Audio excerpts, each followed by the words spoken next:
Hi there, and welcome to another episode of On the Bit Magazine. I'm editor-in-chief Misty Adamson, and today we're going to be discussing the book Comanche with author Janet Barrett, so stick around.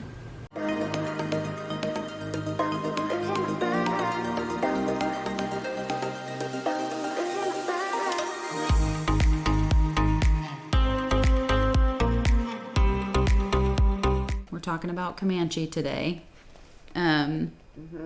Can you tell us a little bit about the book and what inspired you to write it? Sure. What inspired me was really quite different than Reckless. Reckless was a story told to me by um, someone at the racetrack who was a Marine, and so I got involved in that. Comanche was. I'm not the sort of writer that always has to have the next book um, coming along, and I don't know if that probably doesn't speak very well for me, but um, it's how I am. And so I was starting to get nudged a little bit because Reckless was doing well. And some of, including Jean McWilliams, who runs Taberton Equine Books, she was starting to say in the sweetest way, oh my goodness, she's such a sweet, dear person. Was I perhaps maybe kind of sort of thinking of another book? And I was kind of going, yeah, I don't know, kind of like that. And then eventually I thought, well, let's let's be a little bit more adult about this, a little bit more professional. Um, and I'm not sure how, but Comanche just kind of popped into my head. And then as I thought about it, I realized that it had been a childhood story for me. And it had just kind of stayed in the back of my brain. It really, as best as I can remember, it came about. I was about 8 years old, and Dad and I had gone to the movies, and we were movie buddies. It was just always movies on weekends. And it was a cowboy and Indian movie. And what does an 8-year-old know about fake blood and tripwires and we thank goodness don't use them anymore. But horses got hurt, and in the movie, horses went down, horses were killed. And I guess I must have come out feeling, kind of trying to be very grown up and say, oh yeah, it was a great movie. And Dad could tell that I was pretty upset. And he was wonderful at just knowing when to drop in a little nugget. And that was, to the best of my memory, that, well, there was this very great horse that survived such a battle and lived to tell the tale, so to speak. And okay, that was Comanche. That's all I knew. Very simple story, stayed in my brain. And somehow it bubbled up. Yeah. And then I started really digging into, now that I knew what research was all about and such things.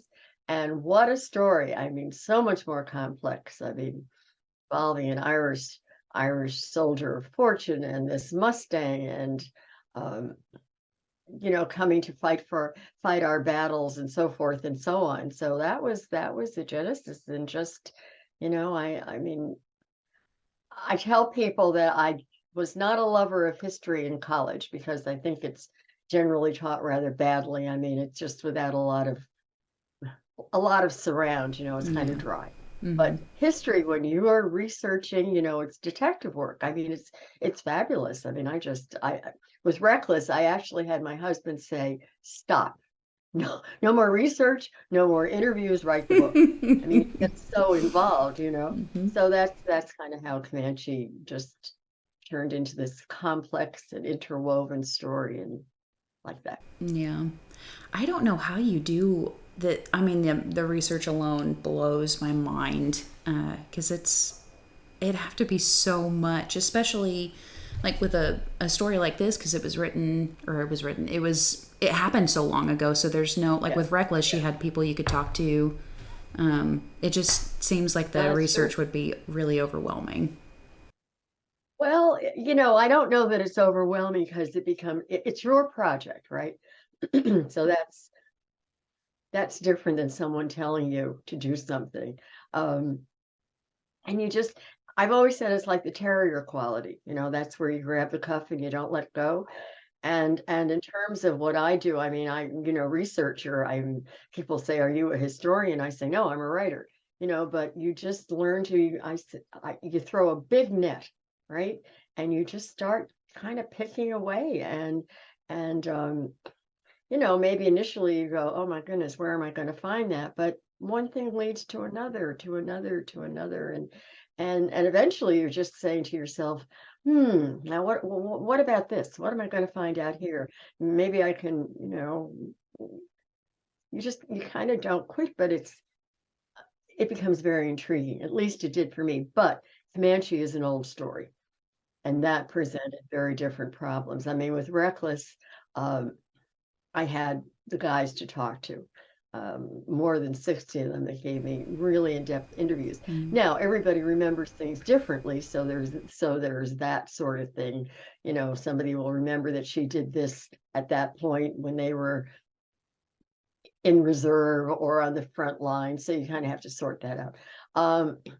But with Comanche, yeah, it's an old story, and there are bits and pieces, and there are bits and pieces of Heo, who was not, I mean, he's not well. There's a small group that Irish writers and historians that have kept him alive, but you know, to the general public, he's not known. And here's this horse, um, who in a way is more famous and really brought Keogh along for a slice of fame, you know, after the fact.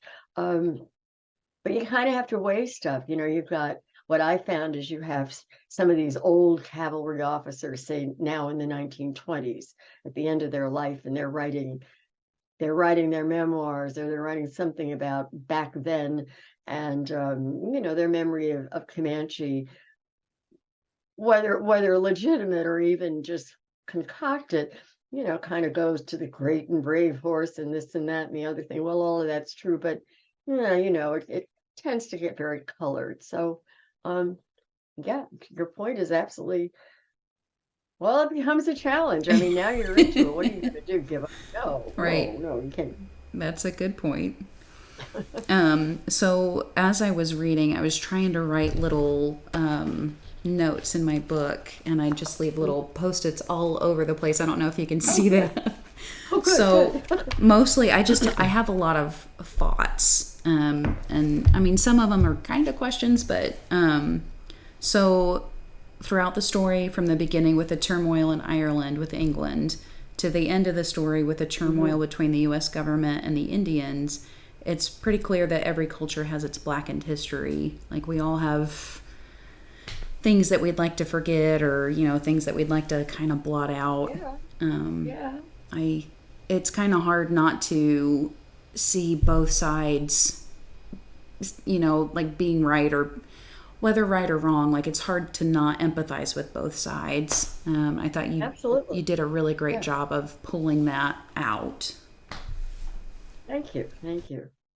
Thank you. Because, you know, a couple of things actually have happened in the present that I think points up. Sure. I mean, they're, you know, both sides, right and wrong. Um, as it was happening, we have to remember that the Indians gave as good as they got, and we gave as good as we got. I mean, you know, that's in the middle of it, right? I mean, you can't. Um, but in 1970, the India by that time, Comanche had long been preserved, and he was as he is still, at the University of Kansas. And Indians in Lawrence, and I don't know if it was from another college or from the University of Kansas. I've sort of heard both stories, but they objected to the display as it was, particularly the Indians. Before that, and certainly from then on, objected to the use of the word massacre. They said it wasn't a massacre; it was a fair fight. We won. And you know, you got to say, yeah, yeah. But I mean, we always historically we've used the word massacre, and sometimes it's still used.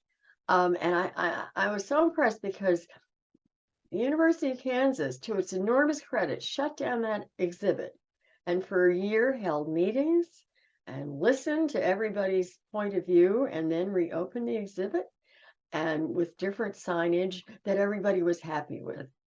And I thought that was a really, really, you know, important thing. Um, I don't know how that kind of fits in, but it, you know, yes, both sides, and a lot of, and then I know I'm rambling a bit, but consider back then the U.S. government has to protect its citizens, right? As we do today, or try to do. So when things happen, for a while, you can at the beginning of kind of the last of it in the Northwest, where the Lakota Sioux, which was the strongest of the Sioux Nation, the tribes of the Sioux Nation. Um, they still didn't want to go on a reservation, and they were, they were looking to take a stand, and that's finally what evolved into the Battle of Little Bighorn and Custer's last stand. Um, but at that point, as incidents started to grow in the area, and I'm really jumping over the fine points of the story at this thing, but our just it's hardly a decision. The U.S. government takes care of its own, and whatever is necessary back then had to be done, which was to, and plus you had this movement called Manifest Destiny, and that said that this was our land. We must take it. We had to do whatever was necessary. So now we look at such things and we go, oh my goodness, but that was then, and this is now. It's sort of like when people will, I give author talks, and people will talk about how terrible it was for the horses. How could we have done such things? And some of them think that it was terrible that Reckless was involved in a war. In that case, I say she was lucky.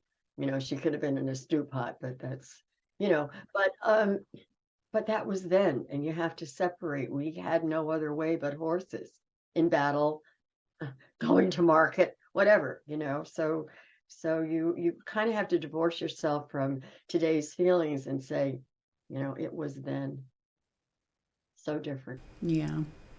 That How makes about me. that for a rambling answer, right? No, I think that's a great answer. Um, Oh well. I'm jumping ahead too, but there was one thought that I had about when it was my very last thing was it's so hard to read this book and not feel for both sides. We all think that we're right, and it truly made me sit back and wonder how many wonderful things mankind could achieve if we all appreciated the different things we bring to the table and could learn to work and coexist peacefully with each other. Um, Wow. Yes. Yes. yeah, How about that? yeah, Think it'll ever happen? probably not.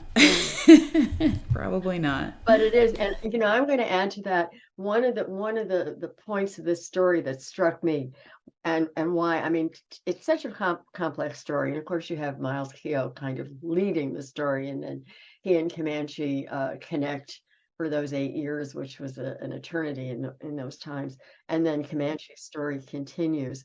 But Miles Keogh, as a soldier of fortune, and it was a custom, it was very much a way of life for the Irish for hundreds of years. They were Catholic. They wouldn't fight for England, and then they went and fought other people's wars. But so many immigrants have come to fight for us. Um, at one point, close to 50% of our fighting forces were immigrants, and I like to think that Miles Keogh kind of stands on the shoulders of hundreds of thousands that have, and they came to this country for a better life or whatever their reasons, and so many of them wound up in the cities and in the slums, and as the last group in, they were vilified the most. The signs in New York of a certain period, Irish need not apply for jobs. The Italians were denigrated, and other groups as well, and these men joined up with the armed forces. Post Civil War, it was the cavalry, and for them it was a show of patriotism. It separated themselves from the ugliness of the slums and so forth. It was a paycheck, a job, but they contributed. I mean, so much. I mean, some of the Irish fought for the South during the Civil War. They saw it one way. More fought for the North, and other groups the same. But I think it's a fascinating part of this book, and a fascinating story, and it's something we need to remember. I mean, we are a country of immigrants, and many people that have built the country and have fought for it to build it. So Well, speaking of Miles, um, how do you feel that what his country was going through at the beginning of the book when you were talking about the blight? And he was a young man at this point, right? Or he was a young oh yes, boy. he was 5. He was Um, 5 when that yeah. happened. How do you feel that shaped who he grew up to be? And do you think that had something to do with him wanting to become a soldier? Oh, I think so. And if not, well, even at that age, um, there was in Ireland enormous resentment for England, particularly for the Catholic part of the population, um, and for his family. There was enormous hatred, and some of it was personal. Sure, there's the cosmic stuff, as I've just mentioned, of kind of the population's um, reluctance to bow to the English and so forth.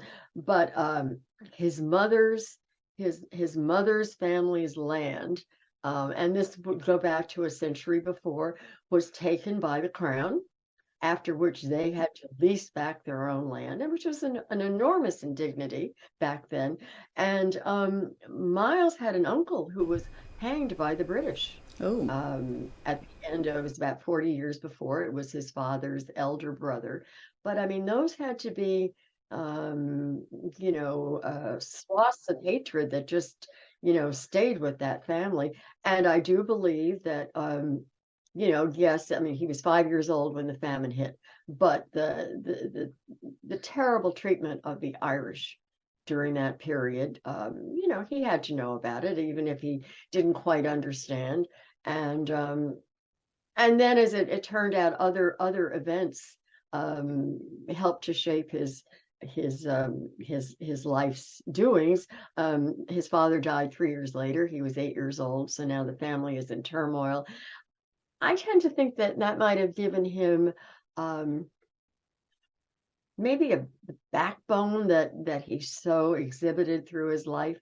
I mean, he was a tough cookie, and he was an action junkie, which I will tell every audience, because I just believe he had to be where, it was going on. I mean, he was out front. But at 8 years old, he probably, became more um, independent and self-striving, if I could make that into a word. And in time, he started to think in terms of soldiering. And I mean, it was, in a way, it was very lucky, because he was the youngest of five sons. He was one of 12 children, families not being large, families being very much the custom.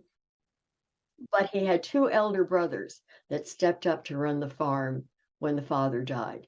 And with the help that was there, live-ins, and they were not wealthy, but they were okay, and they had a farm with help. But that the two brothers could run the farm, and did successfully over the years that followed, that opened up the possibilities for him, because he didn't have to stay home, so he could now think in terms of what else would he do? And soldiering came to mind. And I think it always was that he would never ever fight under the English flag, ever. And so he went to Italy to fight the Pope's War, and that was very short. And then he went on from there. From there, it was, hired by the Americans, and on to the U.S. and the Civil War. And then at the end of that, he wrote his brother, back in Ireland, and he said the United States is a place where a man with skill can make his way. There, we don't care about money, we don't care about title, we care about what you can do. And then eventually he became a citizen. So, you know, but I think, oh yeah, absolutely. I think for everyone, I mean, that family, the Keoghs, survived economically during the famine. I've always said the father was a smart cookie, because the main crop on the farm was barley. And barley was always grown, it was always harvested, it was sent down the River Barrow. They were a river town, and right down to the breweries. Everybody, I mean, no matter what the situation, a pint of ale was a very good thing, right? So economically, I mean, they survived. But to see people die in the streets in your own town, to know what's going on in your country, um, I mean, it has to just aggravate your hatred of Mother England, I would think. How could it be elsewise?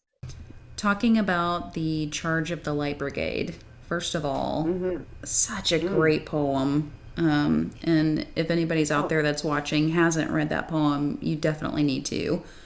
Um,